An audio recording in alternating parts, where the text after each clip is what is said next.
Good evening, everyone. It's Tuesday, September 24th, and I'm going to call our council meeting to order at 6:30 p.m. We're going to start with a moment of silent reflection. I want to acknowledge that this past September 21st was the International Day of Peace. The UN General Assembly has declared this as a day devoted to strengthening the ideals of peace through observing 24 hours of nonviolence and ceasefire. Never has our world needed more peace than now.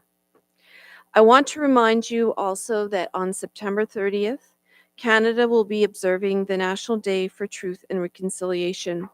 The day honors the children who never returned home and survivors of residential schools, as well as their families and communities. Public commemoration of this tragic and painful history and ongoing impacts of residential schools is a vital component of the reconciliation process. On September 30th, we encourage all Canadians to wear orange to honor the thousands of survivors of residential schools. And with that, please join me in a moment of silence.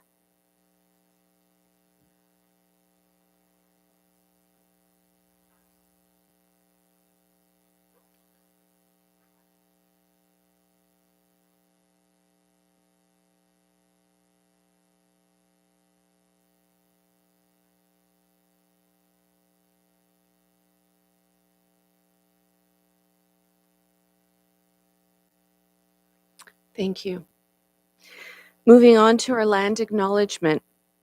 The municipality of Port Hope exists on the lands of the Mississauga Anishinaabeg traditional territory covered by the Williams Treaties.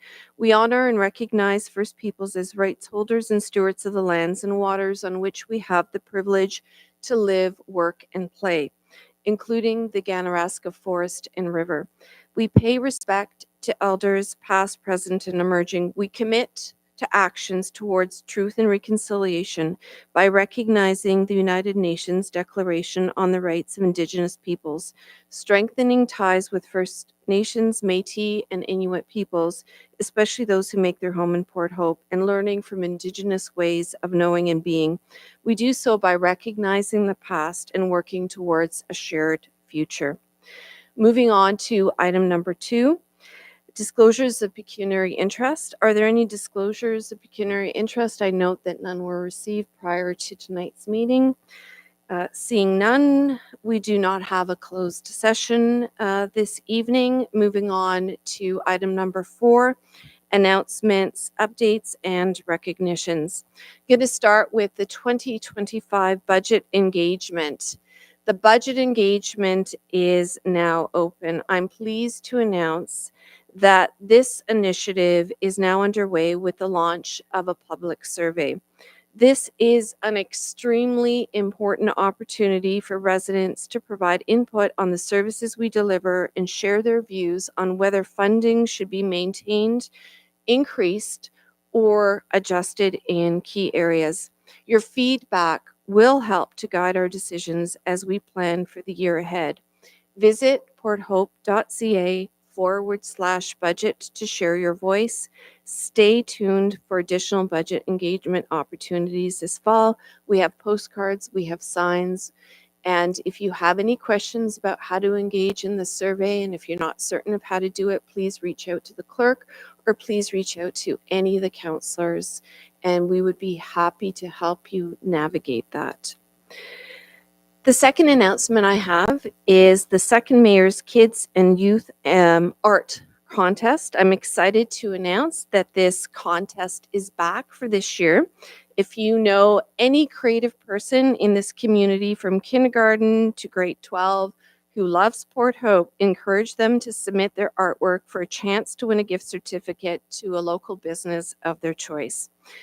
We got amazing submissions last year that are framed in my office. The winners will also be displayed prominently in Town Hall.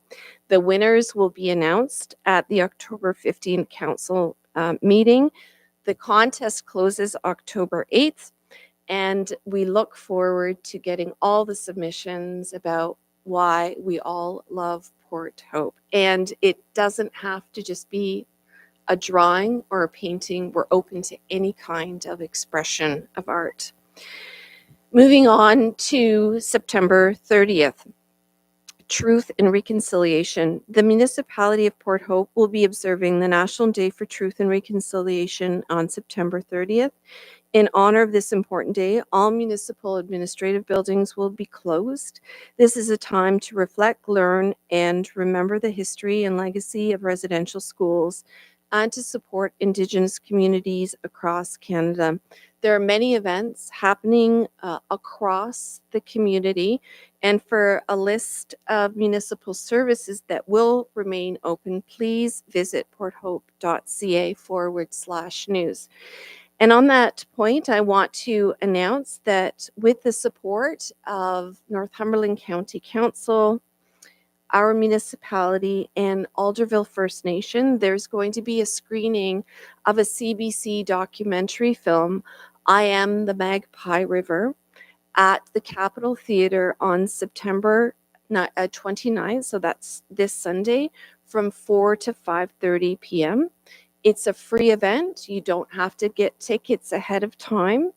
And the screening will be documenting the first example in Canada of a river that was granted legal personhood. And the screening is going to be followed by a panel discussion led by Alderville First Nation Chief Simpson and a number of representatives from Alderville Nation. So all are welcome, and this is a free event. I also have a number of other announcements that I would like to share with you this evening. The second is that the West Northumberland Physician Recruitment Committee struck a subcommittee a number of weeks ago in order to scribe a physician recruitment strategy for Northumberland County.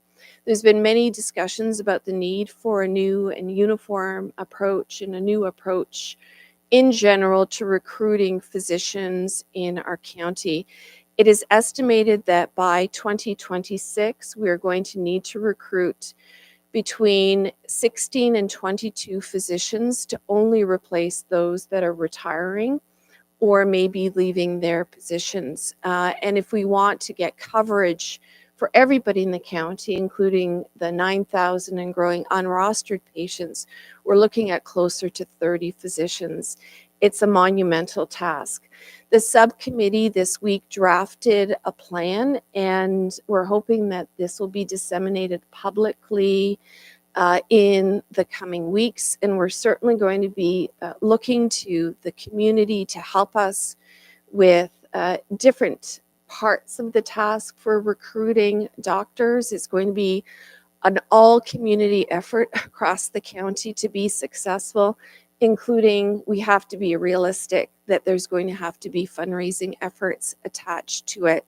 We're seeing this across Ontario. We're seeing municipalities putting together very robust bonuses, financial incentives, and I mean everything from cars and housing to all kinds of other opportunities. And whether you agree with it or not, and whether we argue that it's not a responsibility for the lower tier, and whether we continue to advocate to the province for the need for more doctors in our area, we have to be realistic about what it's going to take in order for us to start replacing these doctors in our community. So please stay tuned. And I'm very proud of actually scribing this draft strategy that will be available publicly very soon. The other thing I wanted to remind you is that September the 28th is Test Your Smoke Alarm Day. This is so important. This act of taking a few minutes to test your smoke alarm, I know we forget, there's other things that go on, but please take some time to test your alarm. It's a crucial action. It can protect so many lives. It can protect us from the devastating impacts of fires. And I think it's important to note that this small effort means that should you ever experience a fire, they are an important preventative measure. And we do know that fire alarms, working fire alarms, save lives and cut risk of dying in half when there is a fire in a home. So I'm urging everybody, I'm asking everybody, please check your fire alarms on September the 28th. Very, very important. And just before I go into asking my fellow council members for any updates, I do want to announce that due to unforeseen circumstances, I will be leaving the meeting early today after presentations, and I have asked our councillor Todd Attridge, who was formerly the deputy mayor, to take on the role of chairing the committee for the rest of the evening. Normally, I would be passing this on to our deputy mayor, but as she is not here in attendance, I have asked Councillor Attridge to do this, and I want to just turn it over to the clerk to clarify the procedure that we use in this instance. Thank you, Madam Mayor. So you're absolutely right. Under normal circumstances, if the chair, who is the mayor, is not present at the meeting, it is the deputy mayor who takes over as chair. In this case, because the deputy mayor is not here, council will have to pass a resolution to appoint another member of council as chair for the remainder of the meeting. This is in accordance with the Municipal Act, and it is upon yourself giving consent to appoint somebody for the remainder of the evening. So you have some motion wording in front of you, and when the time is there, I would ask that motion be put forward with a mover and a seconder, and would have to be voted by all of council. Thank you. So just for clarification, should we be actually putting the motion on the table at the moment, or at the moment that I'm departing the meeting? My recommendation would be at the time of departure. Okay, so is that just clear for everybody what we're going to be doing? Okay, thank you for that. And now I'm going to turn it over to fellow councillors for any updates from around the horseshoe. Any updates from anyone? Okay. All right, seems like everybody is good to move on to the presentations. So it is now time for item number 5, presentations. We have 3 presentations on the agenda tonight. 2 of the presenters have requested extra time, and as I always do, I've granted this request. So just a reminder, when you do come up to the microphone to speak, please press the button on the right-hand side. And I know that we do have an accommodation for one of the presenters this evening. So we will start with item number 5.1, Martha Murphy and Russ Christensen, Community Foundation of Campbellford, Seymour, and Northumberland, regarding the introduction of the Community Foundation and Northumberland's very exciting Vital Signs report. Thank you very much, Mayor and members of Council, for listening to our presentation today, and to staff. We appreciate that. I would like to introduce you to the Community Foundation of Campbellford, Seymour, and Northumberland. And the slides represent sort of the presentation flow, if you will. So in 2002, the Community Foundation was created with the sale of the municipal hydro funds from our municipality. And we were provided with $6.2 million, which was then split into 2 funds, a community fund and a municipal fund. We created a grant program, which is for the purpose of enhancing the quality of life of the residents in our community. And to date, we provided over $4.2 million in grants. And we've also operated the Community Foundation for the past 23 years. And our balance for assets as of July 31st is still just over $7 million.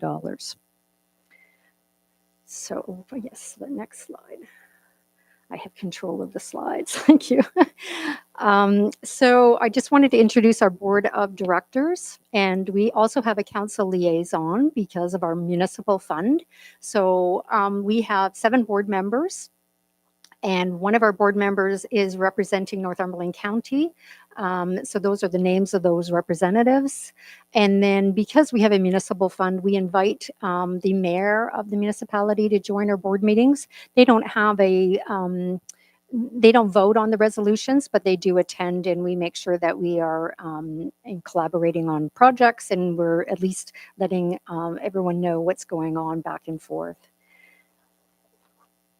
We also operate with standing committees, and we have a finance committee, and Russ Christensen is actually the chair of our finance committee, who's here this evening. We have a grant review committee, which looks after all of the grants that applications that come in. And we have a fund development committee and an environmental stewards committee, which we've had for some time, and a communications committee. So that's really our structure. And then I'm going to turn it over to. Thanks, Martha, and thank you, council members and mayor. So in 2023, just about a year ago, we changed our name to include Northumberland County. I want to emphasize that we've actually been serving eligible charities in Northumberland County since the beginning, since 2002. And because the original foundation endowment funds came from the sale of the public utility from Campbellford Seymour, that was in our name. And we made the decision to change the name and increase the geographic area to all of Northumberland County to represent our historical role in Northumberland County as the original community foundation here, and also to make sure that Northumberland County receives the money that's coming to it from different levels of government, federal, provincial levels of government. So we made a public announcement just over a year ago, May 25th, 2023. We did align our geographic boundaries. Community foundations generally have geographic boundaries. So for example, Toronto Foundation, Winnipeg Foundation, Vancouver, etc. So that's what we've done. And we've created a Northumberland County Fund. So we've been getting some great donations to that, and we're matching every dollar of donations with $1 from our foundation reserve. So we want to grow that fund for Northumberland County projects specifically very quickly. And we amended our policies to include board members from Northumberland County.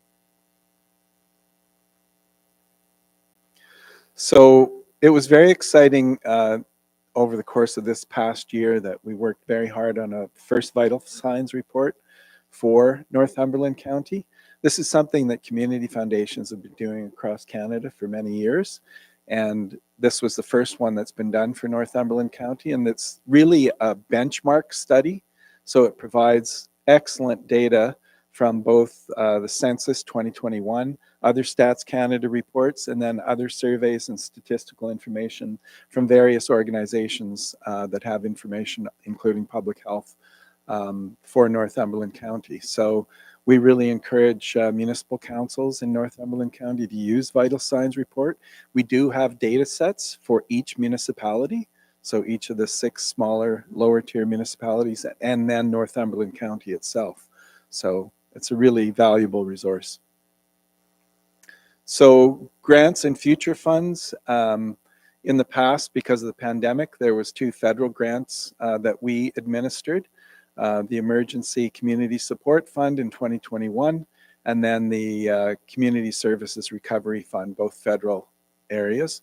We are looking forward to administering the potential for the Unclaimed Properties Act, and that could be a significant amount of money each year. That's basically property that's been unclaimed from estates or individuals that are deceased and are just being held in financial institutions. So other jurisdictions have recognized that and are flowing them through community foundations to help communities and improve the quality of life for people in those communities. And our goal is really to keep the dollars that belong to Northumberland County in Northumberland County. So that's really what we're focused on. So our endowment is invested with Toronto Foundation, and they're pooled with a number of other community foundations, including Toronto. So that really increases the overall investment pool and decreases the percentage fees that are charged by the investment advisors. So that's a good thing. And you can see that the annualized investment returns 9.9%, 1 year, 5 years, 4.6, and since inception about 6.6%. We all know that the stock market and other things go up and down, but that's the overall result. And we have a target of 4.5% over a 5-year period, so we're exceeding that. And I think overall, we're also interested in what we call alternative investments. So that would be investments directly in community projects. So for example, in Campbellford, we invested in bonds in the Aaron Theatre to keep that open for the community and make sure that that entertainment and social hub could keep going for the citizens of Campbellford and Trent Hills. And Martha, do you want to take over? So I do have a copy of Vital Signs. I believe that there were some copies left for the members of council, but for you, staff, if you would like a copy, I can leave that here for you. And I just wanted to outline some other services that we do offer. We do have agency funds. So the Northumberland Land Trust is one of our agency funds who have invested with us. And then the money that we disperse then goes back to the Northumberland Land Trust, and they use it for their operating funds for their organization. So that's a role that we can play in community. We have permanent endowment funds, and we have flow-through funds as well. For instance, we have a fund for the local high school, and that was created when they had their 100th anniversary of the high school, and there were donations made to through us, and those funds are sitting there for if the school has a need, they can tap into those funds. We also can provide administration for municipal grant programs. And of course, that would relieve staff of the duties. And, granting is what we do as part of our business. We've been doing that for 23 years. We have very competitive fees, and certainly community knowledge has increased quite substantially with our Vital Signs report. And of course, we're cause neutral, supporting all charities. So there might be one more, yes. So we've requested, or we'd be grateful if you could provide us with a letter of support for the Community Foundation. We are collecting these in the sense of supporting what we have done in terms of our name change, our geographic change, and our intent of keeping the dollars in Northumberland County. And I have provided a letter of support to the clerk for you to consider. So thank you. Thank you very much for the presentation and for the information. I'm sure that my fellow councillors have some questions, but I'm going to just start off by asking a couple of questions. One is, you had mentioned that you engage with grant review processes, and I'm just wondering if you can talk a little bit about what that service looks like. And second, that you had indicated the potential for the potential for the Unclaimed Property Act. Would that pertain then for unclaimed property that would be with just simply in our jurisdiction, or is that pooled provincially and then distributed by population to communities? So I'll start with the second question, if I may. The unclaimed properties, my understanding is it's the province of Ontario. So the money would come into our member organization, which would be Community Foundations of Canada. And then those funds would be distributed throughout the community foundations in Ontario. That's how they would do it by population. With regards to the grant process, we're actually in the process of reviewing our grant process, and we are looking at introducing software that would allow applicants to go onto our system, complete the application process, and to be able to track their grants and the things that have happened. So that is something that we're reviewing at this point in time, but we are reviewing our grant process to align with the Vital Signs information in terms of the data that we've obtained through that. Did that answer your question? Yeah. Yes, thank you. Councillor Less. When I first looked, I thought, why it seems localized to your area of Northumberland as opposed to a county-wide initiative. So I'm a little confused on that. And the second thing is, are you competing or complementing the grant process of the individual communities that you're serving? Do you want to take that one first? Sure. So yeah, good question. Like in terms of the second question, let's deal with that first. We are complementing the existing grant programs, and we're not interested in competing. We provide opportunities for donors through the Community Foundation, and we also provide grants for eligible charities in all the communities of Northumberland. So yes, our original endowment was Campbellford Seymour because of the public utility, and very quickly within the first year of operating and providing grants, we were already providing grants for Northumberland wide eligible charities. So we've been doing that basically the whole time, and for us to change the name to include Northumberland and also the geographic boundaries in our statement of purpose that's registered with the Government of Canada, that was very important for us to really catch up to what we've already been doing for years, and also to provide a more sustainable platform for the Community Foundation and the citizens of Northumberland County. Well, I do compliment you on your ability to turn the money that you originally had to start with to carry your programs out and still end up with a sizable chunk at the end. Very good. Did Stuart have anything to do with that? Well, he has joined the board in the last year and a half, and he's a great addition. Yes, he Definitely. is. Thank you. Any other questions from around the table? So we do have a recommended motion that is on the agenda, but we've also had a specific request. So Councillor Todd, I feel like you want to speak to that. Yeah, thank you so much. Yeah, I would like to amend the motion that's on the agenda to read that the presentation from Martha Murphy and Russ Christensen, CFCSN, be received for information, and that staff be directed to issue a letter of support from the municipality of Port Hope to support the name change of the Campbellford Seymour Community Foundation to the Community Foundation of Campbellford, Seymour, and Northumberland. And further, that the letter of support note that the municipality of Port Hope also supports the alignment of the Community Foundation's geographic boundaries to serve all of Northumberland County, and a copy of the letter of support be circulated to all municipalities in Northumberland County.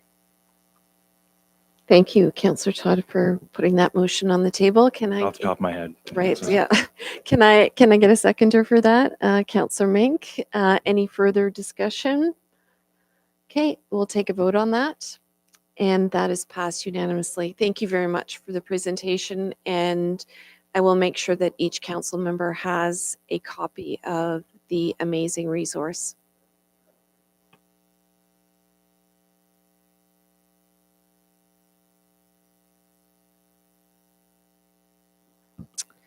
Okay, moving on to our second presentation this evening, 5.2. Scott Cameron, General Manager, Historic Waste Program Management Office, CNL, regarding PHAI, Port Hope Project Quarterly Update. Welcome, Scott. Good evening, Mayor and members of Council. Thank you for giving me the opportunity for my second quarterly update for the Port Hope Area Initiative, and particularly the Port Hope Project.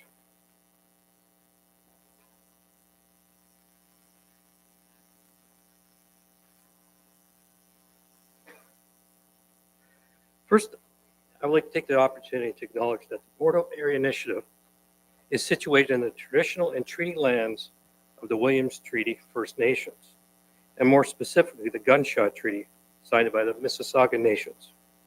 I also want to acknowledge that these lands are home of the Indigenous peoples from across the province and Canada, and CNL is grateful for the opportunity to work on these traditional and culturally significant lands. I also bring greetings from Smith Landing and Delaunay, Northwest Territories. I had the opportunity to go up there last month, and they are looking forward to benchmark the Port Hope Area Initiative and meet with Council separately in early 2025 to understand lessons learned for the project. Doing work up there. Our outline today, on behalf of CNL, present update on the projects. As you may be noticed, things are changing quickly around Port Hope. This evening, I'll provide an opportunity bulk waste, or maximum bulk waste, answer recurring questions we receive, and provide highlights of the status of residential property cleanups, the proposed criteria change with arsenic within our license. I also want to note that the questions or the picture on there, those are temporary concrete blocks to protect the new grass and future wetlands, and they were replaced with other more eye-friendly barriers. That was the feedback by a couple residents. Currently where we are today, I want to talk about the Alexander Street Ravine and what good looks like. I want to highlight that as we entered into this project, residents spoke up, had the opportunity to challenge the program, and I'm proud about my project team, with 60% of the tree canopy clearing was removed from scope. How do we do that? We use a special circumstance. We worked very closely with the municipality of Port Hope and the CNL, and the team succeeded in this progress. Part of that decision was this area will always be a natural area with no production or anything in the future. Major projects have completed. Majority of the low-level waste, which is 2.1 million tons, has now been safely located in a long-term waste facility. And our major projects are wrapping up shortly. Current projects that are underway are listed above. Our major sites will be talked about in the next several slides. All of these projects I'm about to talk to will wrap up, be completed in the next 18 to 24 months. I want to talk about the West Beach. Top of the picture is the area that we'll be working on next summer. We're working very closely with our Indigenous neighbors and the property owner to finalize the wetland area. This is to protect a known key known species in that area. Highland Drive area. Eventually the Highland Drive will be turned back into a landfill and safely capped. Today, we are moved almost most material. We're about 40% above scope. As we got into what was liquid, say, is the 20s, 30s, and 40s, we found more radioactive waste that was there than through our characterization. With that extra scope, we're looking to finish that project December of 2024. Have all that radioactive tape removed and safely stored in the waste facility. I want to talk about the Highland Drive. It's underway. We're working very closely with the residents. We've met several times with the residents, and we're working through those projects in stages. Any required tree removal will be completed with a vision of surgeon. Each tree will be reviewed, looked at, and the team is now looking at a vision of protect the tree versus remove the tree, and working very closely with the residents. We listen to the residents in this area, we've internalized their feedback and built it into the project goals. Industrial sites have been cleaned up and progressing quickly. I encourage everybody to go and visit Lions Park. If you're very interested for a tour, I'm very proud to brag about that project. It is amazing how they've returned it to walking trails, structures, and tree progressors through there. And the former coal gas plant, we are in active contamination removal at this time. Harbor Center Pier, picture from the summer. Schedule. This is a crucial project for Port Hope Area Initiative, CNL, the executive, and the municipality of Port Hope. The schedule currently is under executive progress review monthly. One of the major items we're looking at is the wave attenuator. We're looking to pull that schedule ahead into this spring and have that completed by September 2025. The project's environment and several regulatory agencies are working on that program together to pull that into the spring. Also want to report that we're on our final cleaning pass in the harbor.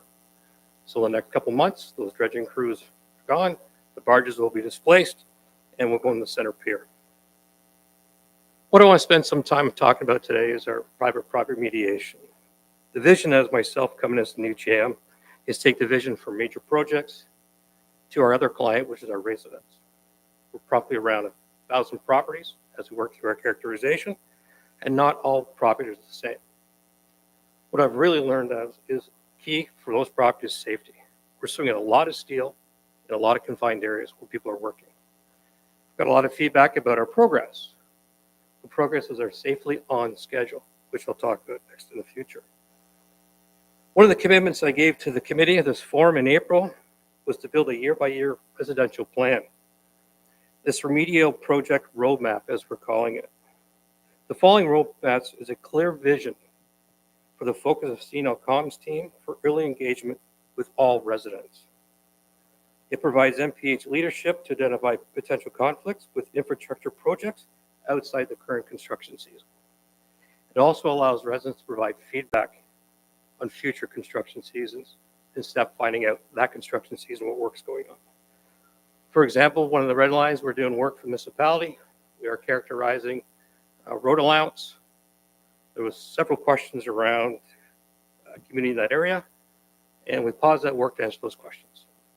We took that example to build the next year's and the year after map. What this will provide is a consultation plans for residents in these areas, property owners, and neighborhood information centers to focus on the questions that we learned in the past. Some residents in these areas have picked different project options. Some have opted out. Some have want the scientific data to make a decision. Some have decided that they want the remediation completed. This information is not available, but is being tracked in through this program. So that's the last 3 years. We stopped. This gives a good pictorial for the residents of Port Hope, council, infrastructure teams, and others. That provides the roadmap for the next 3 years for construction of small-scale sites. Day in the life of resident. Some very direct feedback. Fix the comms with your contract partners. This has been I've used the word testy, but learning opportunity for myself. But the comms team has built a new fact sheet, laid out what all the different flags are about. We've also instituted on doors and dropping off doors that we were here. We're working very closely with our comms team and our construction team to lay out the time and motion studies around that, to understand topographical surveys, when we're coming back to do a line survey, property boundary surveys, and all the other requirements to get to safely characterize that property.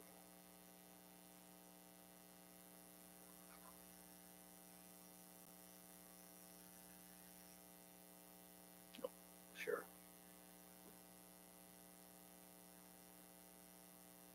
Public attitude survey for Port Hope. This was my first one. I say we had 414 surveys completed by CCI. It was done by telephone and online. This was completed February 20th to April 12th of 2024. There's 35 questions and 7 were open. The results was 95% confidence level. For me as GM, I will concentrate on 81%. It's a clear message to myself as GM. We need to move the vision from major projects to small scale sites, and the residents are a customer of our process. Also coming on that survey was areas of concern with our project ourselves, environmental and special circumstance. Action number 1, 31% taking too long. It's correct observations from and feedback. That action is owned by myself and the senior management team, and future reports on the quarterly project will have that action reported out. The second one is trees. Absolutely fully respect the feedback. 45% said it was a concern with them. That action belongs with the project directors, construction directors, and design engineers that are going to work with our contract partners and look at scope and how we went. The vision several years ago was clear cut and remove. That vision has changed. It becomes part of our project planning and execution. And the last one is unaware of options to leave low-level waste, which is an environmental concern only. No public safety. That is owned directly by the Director of Comms and our public relations to bring that opportunities available to residents if they choose. Other item I want to talk about is the cleanup criteria. This has been around, I would say, too long. We are working very diligently with the MECP. Their technical team is committed to us to reply with their comments by end of October. There's been several executive meetings. MPH has been very supportive in hooking us up with MPs, MPPs to get the message out there. This has got top level attention. So our president of AECL, is also meeting with the president of the CNSC. I believe now that this forum has supported us, the team has supported, and the executives have focused on how this criteria change progress fully. A couple items I do want to talk about, I'm very proud. I want to talk about Waterworks West. You know, we're working to protect, rehabilitate, enhance the restoration, right? We incorporated indigenous knowledge, systems alongside expertise of biologists, philologists, contractors, government regulators, and subject matter experts for a vision to show what great looks like. Waterworks West will show what great looks like. There's a keynote species there, brook trout, for indigenous people, and we're working closely to protect that habitat. Comms. We're listening. We did plan some open houses. Unfortunately, the weather has got us. We just made a decision about 5 minutes ago. We're unfortunately in the Port Hope Area Initiative in the park. We are going to cancel for tomorrow night because there's thunderstorms and safety comes first.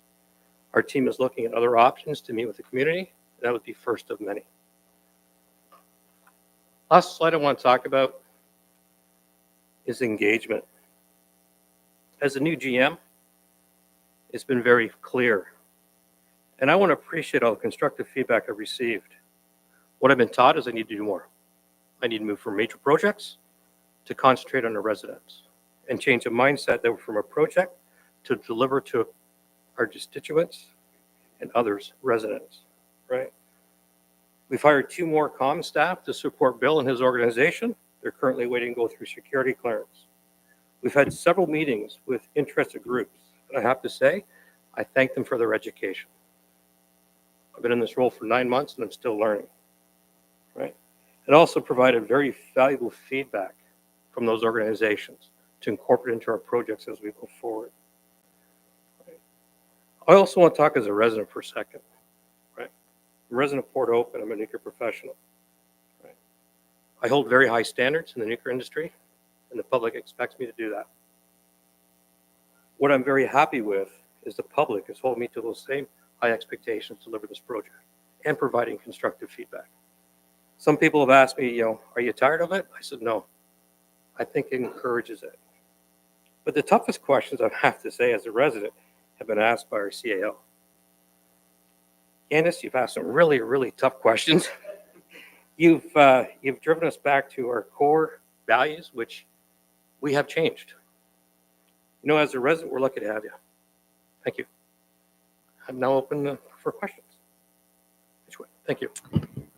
Thank you, Scott, for your presentation and for your update. I'm going to start with a couple of questions myself before I turn it over. And the first is you started to touch on, which is, I wonder if you can more clearly state how you feel that the relationship between yourselves and the municipality of Port Hope has changed in the time that you've been in the job, and what concrete improvements, other than, of course, our CAO giving you the difficult questions, that you've seen, something that's more tangible that you can elaborate on. And the second question is, you had mentioned the addition of 2 communications personnel. Yes. And I'm wondering if you can just elaborate on what their role and responsibilities will be. All right, I'll take the first question. I would say the most solid data point that I can give you in my 9 months is Alexander Street Ravine. When I met with Jennifer Turner, who's our environmental manager, and I would say the gatekeeper of the special circumstance, it looked like a tough road to get through. But I did watch a team work very clearly with one vision, that area will never be built on. It will always be a natural area. The teams got together, solved the issues, worked with the project team, and the end result, we saved about 60% of the tree canopy in that area because they had a vision of listening to what the residents said, what the future area use is going to be, and I believe landed on the right decision. Other areas is the Island Drive. We've had a couple incidents, or I would say test runs on emergency preparedness, open self-criticism on both sides of the team around communications, where we could both improve. That was tested last week with the director of emergency services, myself, for the small event. And you can see that that's communications have penetrated through the municipality of Port Hope, open communications across. And I think as a leadership, we've opened the doors and turned a different page. I think that page also has brought in the residents versus focus on finishing on the major projects. Because the center peers never called the mayor about an Amazon package being late. But I think we've internalized that. The vision that's changing in my team, our client was ACL delivering a project. Our client is the ACL, but our client and our customer is the resident. And we're being held to that standard. The two public relations or comms people, we really need to get into the day in the life of a resident. We are expanding small scale sites. I had two choices: is pull people off of major projects, and that was a non-starter. I want them finished. I want them to bed. I don't want to walk away with a product that we hand back to the municipality. So their focus is going to be working on the residents, work with neighborhood communications, and open the doors where we actually have coffee with the GM. That's been very successful the last 3 times. Now we want to take it out to the residents. We are looking at 2 more potentially. It's under review where we actually would put CNL Public Relations and inject them into our contract partners. I'm reasoning quickly, they're struggling, and I think they struggle because they want to deliver the project, but we haven't built into what good looks like around communications with the person they're working with. And that's under review. My next quarterly update will have those positions in place or running me that issue. Thank you. Other questions? Yes, I've got Councillor Les and Councillor Todd. Thanks, Scott, for the presentation, and the industrial sites are looking very good. I was at Lions Park on the weekend, a little disappointed the fence is up and I couldn't get in there, but those days will come. So I have 2 concerns. One, with the amount of testing and retesting of soil that is being done and the time delays between taking the soil and shipping it out and getting it tested. And since we're probably the bulk of what is being tested at the facility, why wasn't the facility installed here so that the timeframes could be shortened? A mini lab, have you? That's one of the questions I did ask. We're still exploring that. We do have temporary equipment, but to build a lab to chase the artistic levels that we have is right now currently been shipped off to the expertise. We do not have that internal. That'll be a budget decision we talk about in the next couple of years. I am hopeful that we do get the arsenic changed to what I would say is reasonable, and that would shorten that time, because part of the delays that we do face is we get into resident, we think we're done, we send the samples away, and they come back and we're chasing arsenic. I need to end that chasing arsenic. But the equipment out there to turn around in 24 hours right now, from my understanding, is not available. It's a specialized lab that do the testing. Well, I wouldn't tell you how to run your business, but I would suggest that if the expertise isn't available here,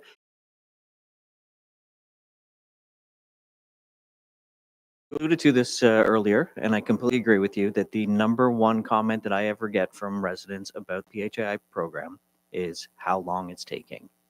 So I'm wondering if you could do a favor for me and kind of outline. So, for instance, downtown right now, we have the Walton Street construction going on. And we're able to watch it progress quickly, and we're seeing that movement. So then when you relate it to that in one of your sites, it looks like it's a big difference in speed. Now, I understand that there is a different process. Would you be able to explain the difference in process from a regular construction site to what you are doing and why the time difference? Do you have 90 minutes? That is a fair question, a tough question, and a reasonable question to ask. When you watch, we all live here, we watch that street, and we're all watching it go. I would say three critical factors that I can cover in the next minute is we're removing all the dirt. We do have delays on testing. We are chasing arsenic as part of that. And the other one that really is the radiological conditions that we put in place. Right. We're shipping about 120 trucks to long-term storage facility. Those trucks got to spend 10 minutes monitoring out of the zone from that small-scale site backyard. They dump their product, and then they have to monitor out. Some of the times they have to decontam. As an ex-radiation protection manager from Pickering, I'm taking a look at some of those opportunities to improve that process. And when you start to add up all those times and different zone changes and the regulatory requirements that we look at major projects, we've applied them also to small-scale sites. There's an opportunity now to change the vision of how we do that. We are safely going to deliver on schedule. I will never compromise safety anywhere, including radiological safety and low-level items. But those are really the three key items that I see the difference. I wish I could build just a construction site. Get it? Bolton Street, I don't know where we would have put all that dirt if we had to take it all away. But that's the biggest challenge we face is all those intricate logistical steps that slows the process down. And visually, you're absolutely right. But I have to come up with a better description of how to explain how we do it. And when I get asked those really tough questions, that drives the organizational to demonstrate how we can fix that. You're right, Council, there's opportunities to improve. And part of my first 9 months, I've recognized 3 of them. So I'm just going to follow up with a question for myself. What are going to be your 3 key priorities over this next quarter? What are the things that you have set out in terms of priorities? And I think that Councillor Adams' question might lend itself to a short video of showing all the different steps and the processes. But anyway, that's just my thought. But could you elaborate on the 3 key priorities that you have in the next quarter? So I'll talk to 3 for Porto. And I'm being actually judged by the executive on this. Communication plan for residents that moves us from major projects to small scale site residents and fix the communication. You know, I live here, I get it. You know, I'm grocery shopping at 7:45 p.m. No, I'm going to hear that feedback. I got to fix the communication and get to the customer as a resident. That's one. Second of all is optimization of small scale sites. With some of the options we have is where a resident opts out, the next door neighbor opts in, we're like a checkerboard in some places, here and there, and that's driving inefficiency. Take a look how we can fix some of that. And the third one is the next 18 months is close major projects, hand them back to municipality. Those are the deliverables I owe the president, I owe the community, I owe myself. So those are the 3. If you put it all to number 1, communicate, communicate, communicate. I've heard so clearly that we need to do a better job at communication. And that's with our contract partners, right? Bill's team is going to the fence every day. I got to get our comms team to work with our contractors to understand the residents, the client, not CNL. Thank you. Any further questions, comments? Okay. So thank you again, Scott, for the presentation and for answering all of our questions. The recommended action is identified on the agenda, and it is to receive this presentation for information. Would a member of council like to move to receive this item for information? Moved by Councillor Darrell, seconded by Councillor Mink. All in favor? And that is passed unanimously. Thank you. Moving on to our final presentation of the evening, 5.3, Dale DiMatteo and Robert DiMatteo regarding democratic deficiencies with Bylaw 60/2023 and current governance practices. A warm good evening to members of our Port Hope Council, staff, and neighbors. We are Dale and Bob DiMatteo, and we live in the village of Campbellcroft. Of note, before we begin, We are in our 80s and have not spoken in public for a number of years, and find that our speaking voices have weakened considerably. Council has graciously allowed us to finish our presentation without time constraints. We will share in making this presentation and ask for understanding if we stumble. We are here to make a presentation advocating for democratic reforms to Procedural Bylaw 60-2023 with regard to current practices governing taxpayer participation in our municipal government. Last year, the municipality conducted a procedural bylaw review of the rules that govern how the business of local government is conducted, including processes for council meetings and taxpayer participation. The review identified the following as key issues to address: improve the meeting experience for attendees, ensure decision-making is efficient, reflect the changing demographics within the municipality, and account for changes in technology. The stated purpose of the review was to ensure fairness and consistency in decision-making, to foster respectful conduct and a collaborative approach to decision-making, and to support open, accountable, and transparent governance, so all parties will understand how decisions are made and what to expect at meetings. Last November, Council accepted final revisions, and the updated bylaw came into effect in January of this year. Since then, many Port Hope residents have expressed dissatisfaction with significant changes in processes and scheduling of meetings that have silenced their voices, resulting in a serious democratic deficit in municipal functioning. In the context of today's rapid and unpredictable social, economic, and technological change, it is more important than ever that members of the community be well informed and actively involved in decisions that affect the economic and social stability of our town and rights of its residents. During COVID-19, harsh mandates were passed by municipal officials that greatly harmed many Port Hope families, depriving residents of business and employment opportunities and children of their education, in addition to the curtailment of many of our human rights. These are issues that have never been addressed by this council or any level of government in Canada. Over several decades, municipalities have been disproportionately burdened with the escalating costs of providing services and maintaining infrastructure, the result of downloading by higher levels of government, often linked to international efforts to shape local public policy. Our democratic way of life in Canada is being significantly threatened by attempts at globalization and subsequent integration of local governance with international laws and treaties, often without public acknowledgement and debate or taxpayer consent. Such international arrangements and agreements must be subject to careful and close public review as to their impact on society, the economy, and Canadian sovereignty. With the implementation of Town Council's new procedural bylaw, we identify specific issues that are contributing to the current democratic deficit in Port Hope, and then explore what can be done to rectify this. Specific concerns expressed by local taxpayers include scheduling of public meetings that denies working people the opportunity to participate, unreasonable time restrictions on those wishing to speak at council meetings, and elimination of an open question period at council meetings where bylaws are voted on and passed.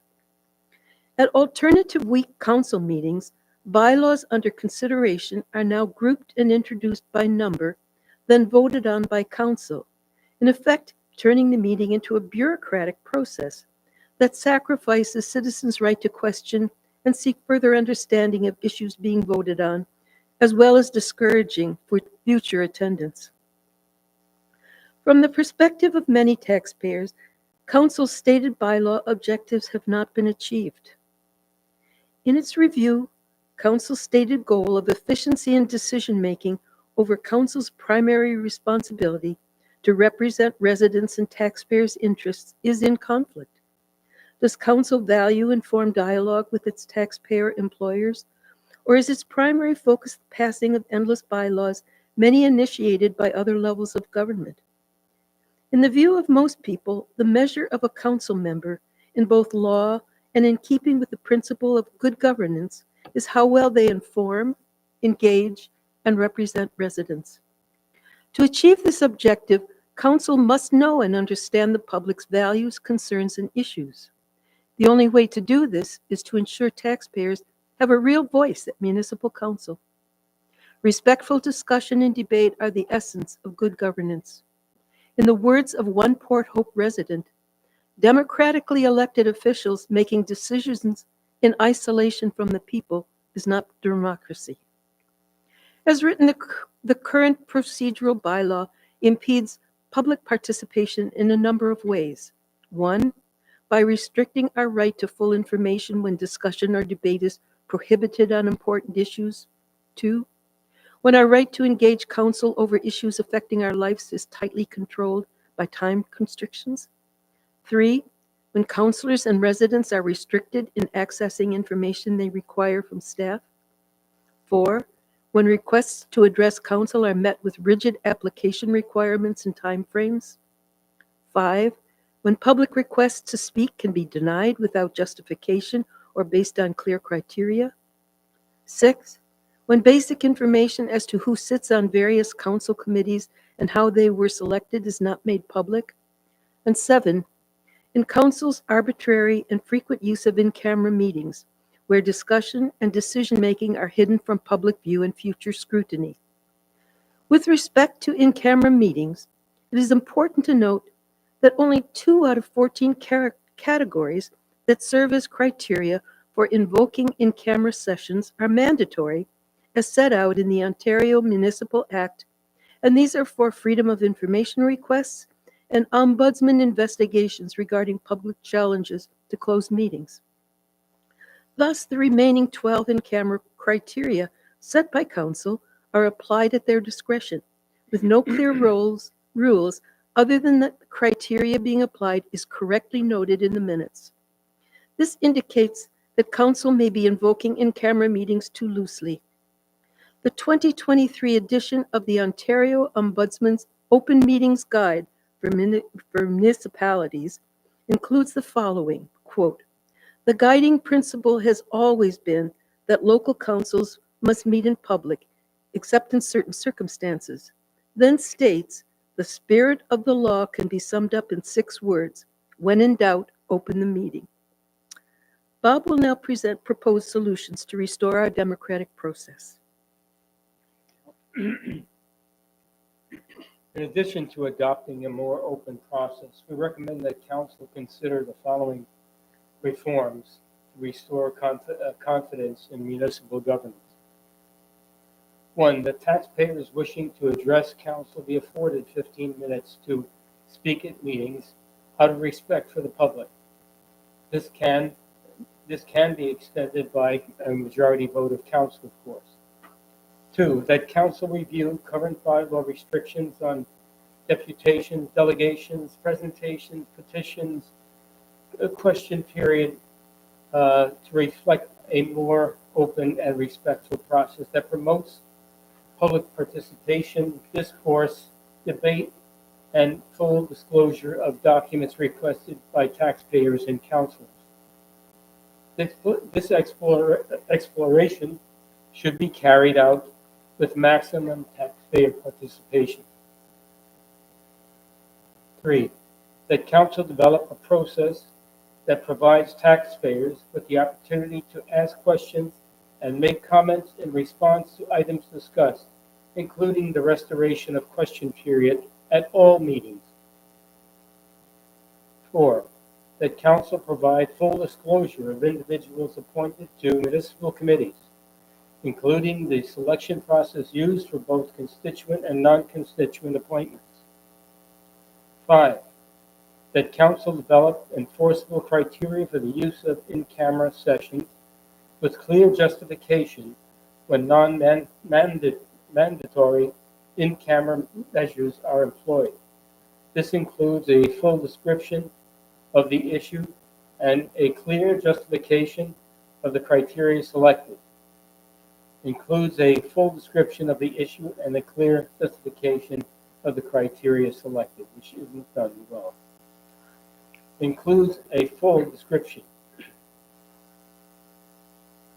Council must also abide by Ontario Ombudsman's recommendation in 2023 that closed meetings include an audio and or video record of all proceedings should there be a challenge.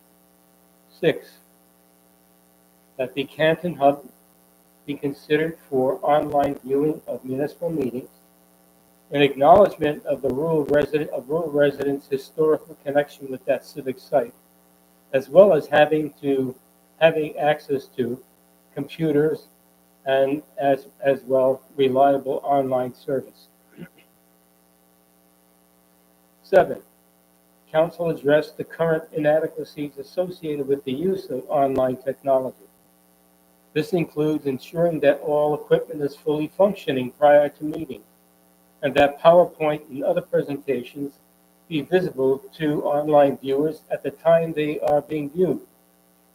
We also recommend that Council consider the installation of technologies that allow for interactive participation for online viewers. 8, that Council ensure that international agreements or arrangements, including climate change emergency and the UNDRIP agreements recently adopted by Council, be subject to open public discussion and review for potential negative impact on taxpayers and the community. There hasn't been any discussion of that within our community. And finally, Council must also address the unequal representation structure between wards 1 and 2. The inequity of this structure is a profound democratic deficit imposed on the Ward 2 public. Population density should never have been used as a sole criteria in the allocation of ward representation. Ward 2 is a distinct entity with social, economic, and cultural differences that is not addressed under the current arrangement of weighted voting. This structural issue has serious implications for taxation equity and land use development. In closing, it's our request that Council respond in writing within 30 days as to how it will address these issues and our recommendations for reform. At the same time, we are mindful of the complexity of some issues and have a deep appreciation for Council's open-mindedness with respect to the important issues discussed in this presentation, and for their long time ongoing commitment to working with the public for the betterment of our community and this government. Thank you for listening. Thank you very much for the presentation. We do not do, you can refrain from clapping in council chambers. Thank you. I'm going to now move on to questions and comments from the table. Any questions for our presenters? Any comments for our presenters? Councillor Adam? Thank you. And thank you so much for coming and making this presentation. It is always wonderful to see residents that are stepping forward because they care. And I always understand anytime anybody is coming with any type of issue to me, they're not upset at me, they're not upset at it. It's because they care. And I love the fact that you care, and I love the fact that you've come forth to do this. I'm a very open individual, and I'm very accessible to everybody. I think most people know that too. And my phone number is on the website. Feel free to call me anytime. Always answer. And I really. I'm not complaining about any. No. I completely understand, and I just want to let you know that I appreciate what you're saying. I do love question period myself too. So thank you so much for coming here and making this presentation. It's greatly appreciated. Councillor Mink? Oh, sorry, Councillor Less. How are you? Good to see you again. There are a lot of points in here. Some of them are very, very valid and some are not. And you've given us some time to respond. I know that our Shrishma has been back to you on a number of these issues. And I don't know how you feel about the answers that you've gotten so far. Um, but, I see some inconsistencies in your presentation. Now, having said that, we are next week at Committee of the Whole going to be addressing some of the bylaw issues that pertain to this in terms of question periods, et cetera. And I, like Councillor Adam, are fully, like, I think there should be a lot of engagement. But I don't think I want to give every person that's got something to say a 15 to 20-minute time frame to stand and repeat themselves. The question period is for questions. It's not a debate. It's you're trying to get to the bottom of something that we're dealing with. And I don't want to, it's like social media. You post something on social media and this could be the question. And all of a sudden my Aunt Emma has got this problem and this comes in, has no relevance to the subject. And we don't want to tie up our time, your time with those type of concerns. So those are a couple things that I have, but you do have some good points in your presentation. Thank you.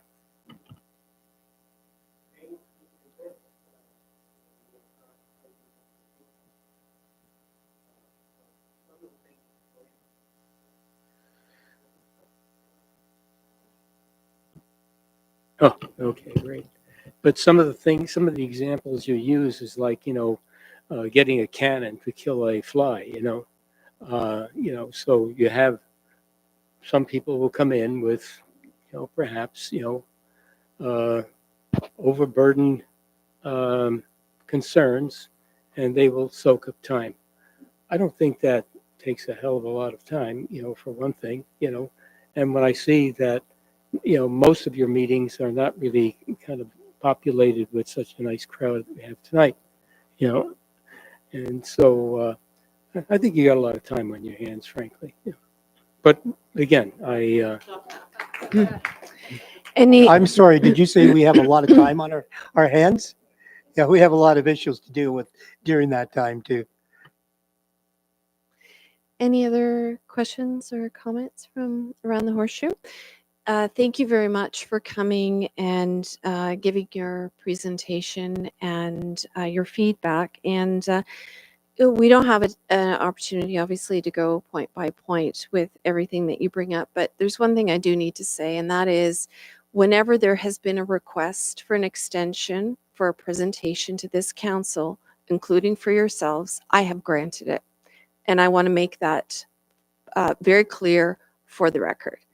Having said that, I'd like to continue, and I can take your comment at the very end.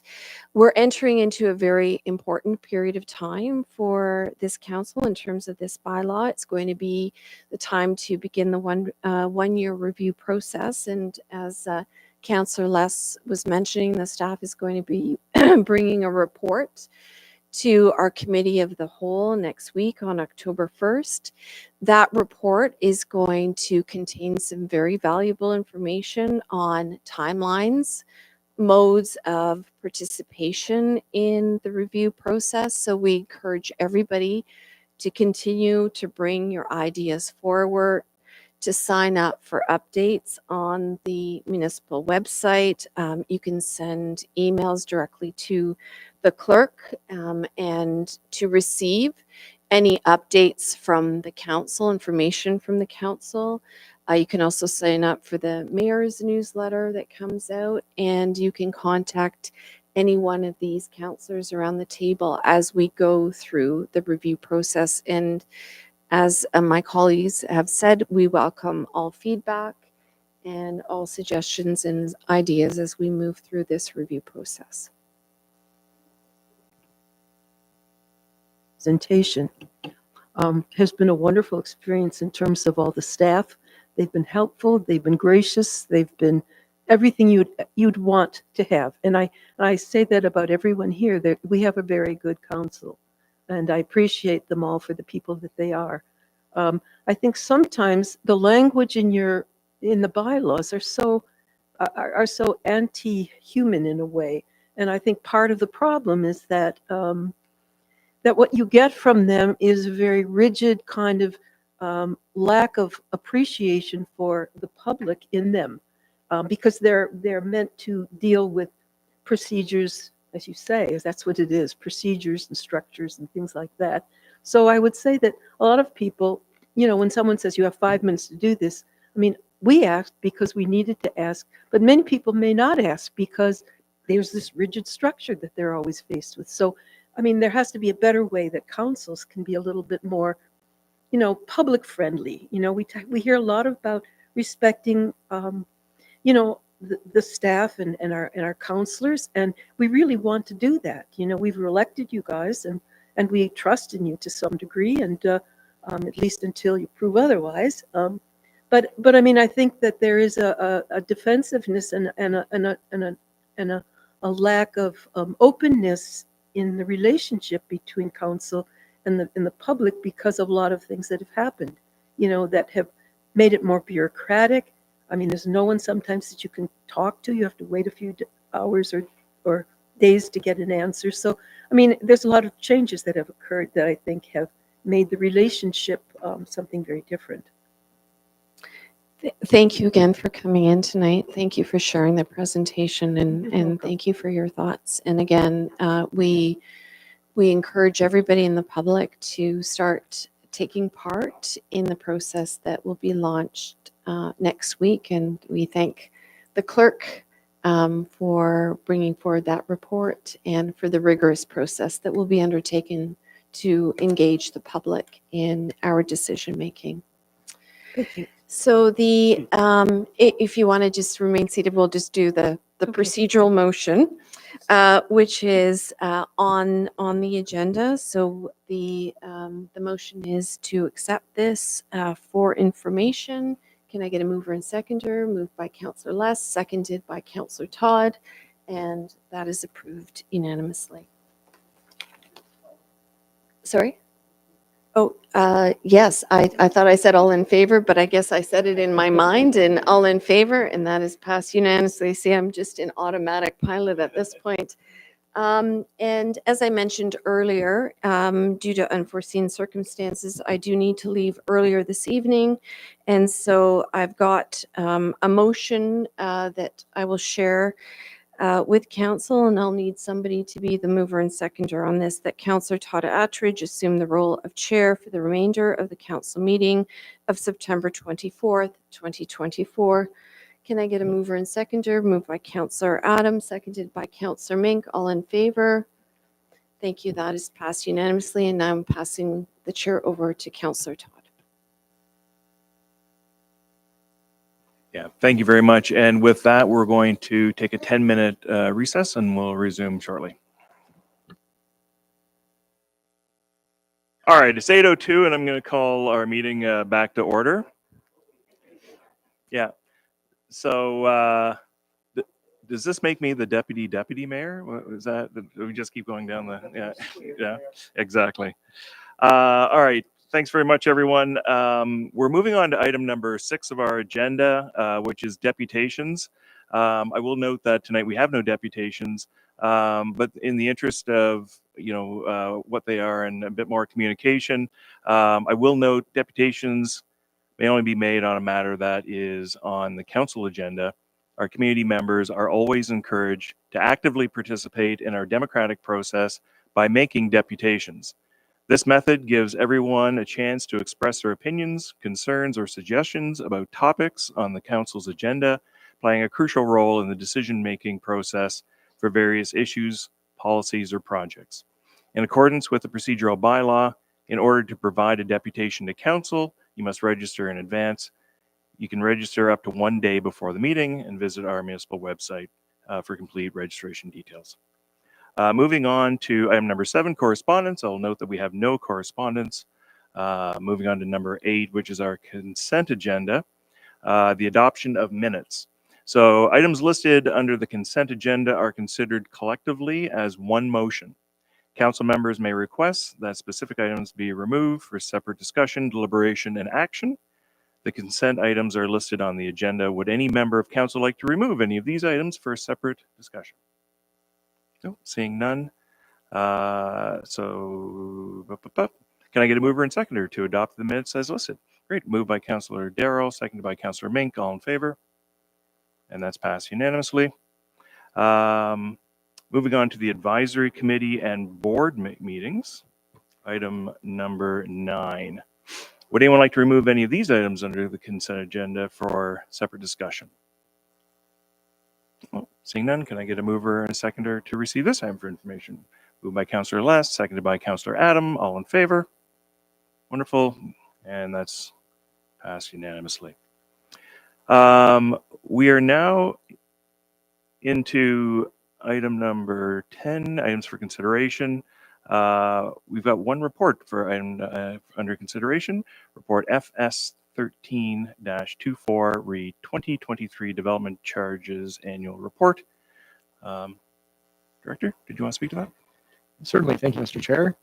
So our development charge revenue has historically been lower than planned as a result of our development growth occurring below forecast. And when the development charge is obviously tied to the study. And that study is often is based in like longer term planning horizons, like the official plan and what we get from the province. So we kind of end up with this ongoing, we're told this is what our growth is going to be, and then it doesn't quite actually occur at that speed. That's resulted in a few things. One, collectively, we didn't end up the year with a positive balance in NRDCs, so we had to loan some money to them, and then we have 2023 commitments, funds that haven't been spent. As well as some for 2024. We did hold back in terms of new commitments for 2024, which is good. That will allow things to get caught up a little bit. The other big one to note is that we have some outstanding debenture payments that are towards the growth share of our utilities, and so those are further behind, and that is going to be a longer term recovery. So we are managing and internally financing the shortfall currently. That's kind of the overview of the annual report.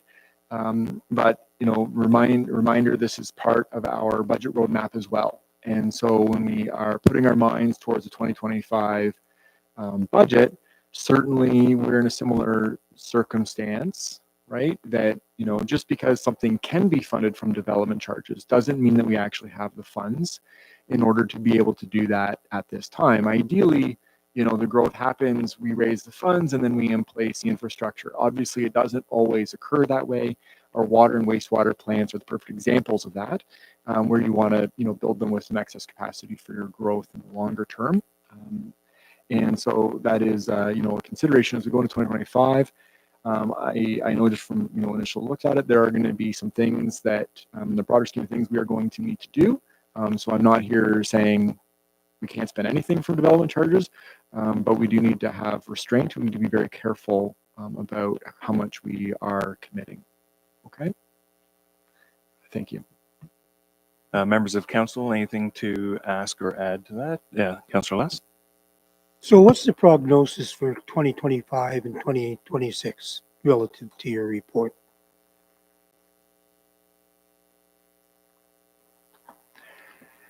I can't really tell you about that. We're about to, in 2 weeks, we're about to look at the updated study. So that will look at what the future holds. But it's a similar circumstance. It still needs to be tied based on the provincial growth projections. And so, we continue to run that risk that our, growth is not going to actually occur as quickly as forecasted. I mean, the opposite could also be true. Looking for right now, we've collected essentially enough money so far this year to be able to pay off the initial internal loan to bring our balance, to be positive, that was required for the end of 2023. Then on top of that, we have, the commitments from 2023 that had not yet been spent, as well as a few from 2024. So hopefully as we see interest rates coming down and, that will help spur some more, housing and that, that is a focus. That growth is what's going to bring in some of the revenue on the development charges side. But it really is about understanding, how quickly that is, going to happen. Because the only other part of that is the expenses, which we're trying to mitigate and manage right now. So I can't tell you, exactly, but as we go through, in 2 weeks, as we're talking about the the new development charges study, that does include, growth forecasts. But my caveat is, it's tied, it's based on that. We're not really in a position to say, we're gonna set it just based on the levels that we've, experienced over the past year or two. Because that could also potentially be, underestimating it, and we have to follow the provincial requirements as we go through the process. So when you say we recovered some of the dollars to cover ourselves for this year, where did that money come from? Is Well, that from the new development, right? So when every time someone comes in and takes out a building permit, one of the things they have to pay for is the development charges also associated with that growth. Now there's certain exemptions, whatever, so it's not everyone. But someone comes in to build a new house, someone comes in to build a new commercial property or industrial property. At that time, they're also required to pay development charges. So we've, I think as of August, we'd received a little over $300,000 so far this year, which is part of the normal, course, right? And so, that's been enough essentially to kind of pay off the loan that was required at the end of 2023, so that the overall balance, was positive.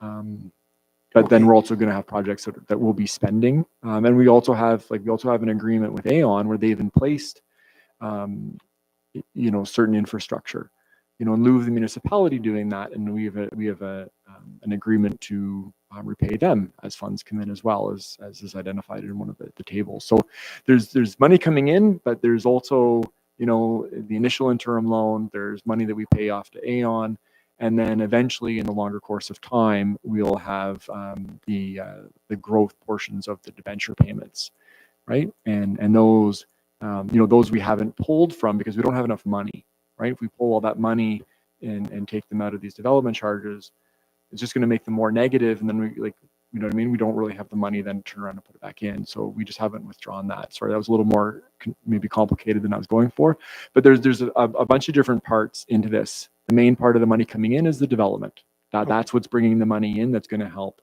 pay for all this. So that's all related to development charges. But I'm thinking now, has impact holding us up on us collecting taxes from those people at Mason Homes where we haven't assumed the properties? So two different, good question, two different situations though.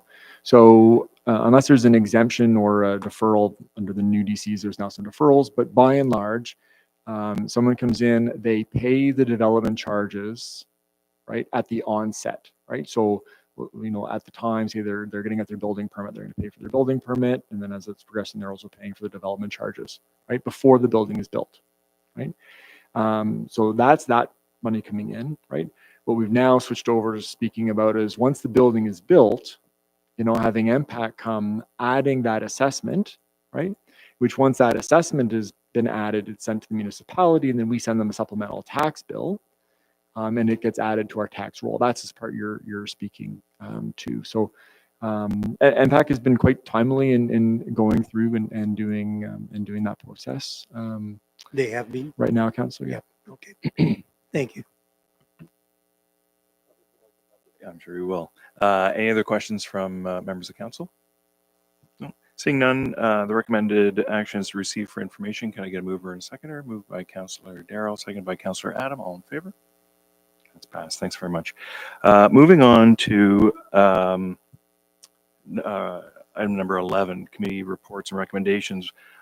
Item number 11.1, motion from committee of the whole meeting, September 11th, 2024, regarding meeting minutes of July 18th, 2024 from Task Force on Housing and Homelessness. Is there anything anyone would like to add or before we vote on this matter? Seeing none, the recommended action is listed on the agenda. Can I get a mover and a seconder? Moved by Councillor Adams, seconded by Councillor Darrell. All in favor? And that's carried. Item number 11.2, motion from Committee of the Whole meeting, September 10th, 2024, regarding correspondence from Ontario's Community Legal Clinics, joint letter, regarding evicting residents on homeless encampments in Ontario. Is there anything anyone would like to add before we vote on that? Seeing none, the recommended action is listed. Can I get a mover and a seconder? Moved by Councillor Adam, seconded by Councillor Less. All in favor? That's carried.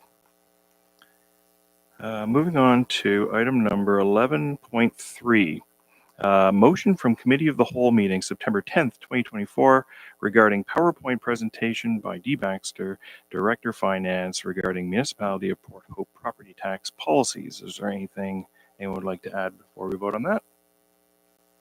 And seeing none, the recommended action is listed. Can I get a mover and a seconder? Moved by Councillor Mink, seconded by Councillor Darrell. All in favor? Wonderful. Item number 11.4, motion from Committee of the Whole meeting, September 10th, 2024, regarding report CAO-03-24, re 2025 to 2028 strategic plan roadmap. Is there anything anyone would like to add before we vote on this? And seeing none, the recommended action is listed. Can I get a mover and a seconder? Moved by Councillor Darrell, seconded by Councillor Mink. All in favor? And that's passed. And then finally, we've got 11.5, motion from Committee of the Whole meeting, September 10th, 2024, regarding report CS-12-24, re 2024 municipal by-election debrief. Is there anything anyone would like to add before we vote on this matter? And seeing none, the recommended action is listed. Can I get a mover and a seconder? Moved by Councillor Adam, seconded by Councillor Less. All in favor? And that's passed. Moving on to notice of motions, item number 12. We have one notice of motion, and it is regarding free public transit for youth. So we have here, today we have a notice of motion from Councillor Attridge on the agenda. This motion has been included on the agenda in order to provide notice to the public. In accordance with the procedural bylaw, it will automatically be put over to the next meeting.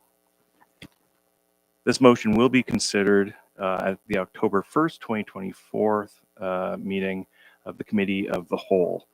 I'd like to just take a minute to give some speak notes since it's my motion. So for context on this motion is about providing free public transit to youth. And I want to give a little bit of background.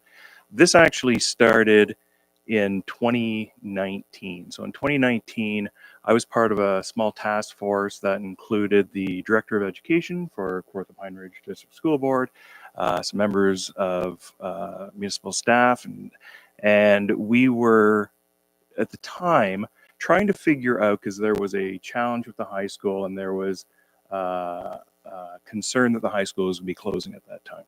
So we spent a good amount of time trying to sort out what was going on with the high school. I'm happy to say the high school is not at risk of closing, but one of the things that came up as to why the enrollment is so low, because enrollment at Port Hope High School is unusually low. And there were a few things that came forward, one of which was around transportation. And the reason why it came forward is the way in which school boards determine busing is done by radius, as it's radius around the school. And so if you live within a certain radius of the school, you don't qualify for busing. It's not unique to Kawartha Pine Ridge. It's all school boards do this. And as you can imagine, if you're in a dense populated area, walking and cycling to school is not an unusual thing to do. Where it became a little bit more interesting when in Port Hope is because we have the Ganaraska River that cuts through the center of town. Children who are on the east side of the river, if they don't qualify for busing, have to make their way to the high school. And what we discovered was it's not the easiest thing in the world to do. We only have a few ways across that river. One of the ones, especially if you live in the northeast part of Port Hope, is to travel along Jocelyn. Jocelyn has no sidewalks. So there are painted lines where, you know, people are supposed to walk on one side and cars are supposed to be on the other. In the winter, we plow over that. And so what we were finding that kids are walking on Jocelyn in the winter trying to get to school. Not an ideal situation. And so what parents were doing out of the safety of their kids were registering them in Cobourg because now they do qualify for busing. And so we were losing members of our public to the Cobourg school simply because we didn't have reliable transportation. And it's only a matter of the fact that we have some challenges geographically on how this students have to get to the school. So one of the ideas, and this is what this motion speaks to, is we have a public transit that goes around in the areas. It is a sunk cost. We pay for it, whether there's people on it or not. And so the idea is if the bus can simply pick up the students and bring them to the high school, that would alleviate some of that issue. So that's what this is all about. I look forward to discussing it at our next meeting. Moving on to item number 13, bylaws consent agenda. So bylaws are passed by consent agenda. Would anyone like to remove well, the one bylaw for separate consideration? You don't have to remove it, it's only one. Anyone like to do anything on that? Okay. So 13.1, do I have to read the bylaw or just, I can just say it, okay. So the bylaw is 57-2024 zoning bylaw amendment ZB 06-2024 5868 County Road 65. And the recommended actions there, can I get a mover and a seconder? Moved by Councillor Adams, seconded by Councillor Darrell. All in favor? And that's passed. It is now time for the confirmatory bylaw.